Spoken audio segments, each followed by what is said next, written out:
అబద్ధమాడు వారిని నీవు నశింపచేయదు. అబద్ధం ద్వారా, మోసం ద్వారా నువ్వు ఎంతో సంపాదించుకోవాలనుకుంటావు. అబద్ధములాడి మోసం చేసి ఏదో సంపాదించుకోవాలి, ఓ పెద్ద హోదాలో ఉండాలి. అబద్ధం ద్వారా సంపాదించుకొని చాలా ఆనందంగా ఉండాలి, చాలా అనుభవించాలి.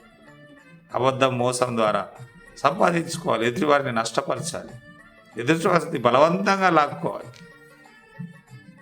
ఇన్ని దుష్టమైన ఆలోచనలతో నీవు ఉండి మరి అబద్ధము మాడు వారిని నశింపజేయదు.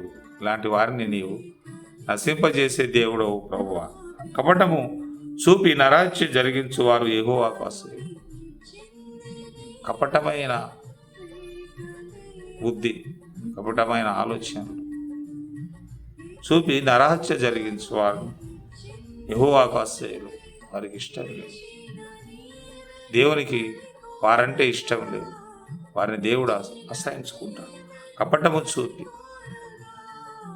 ఇది చాలా ఘోరమైన క్యారెక్టర్.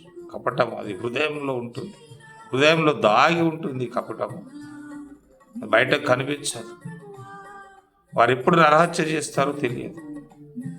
అలాంటి వారు యెహోవాకు అసహ్యులు.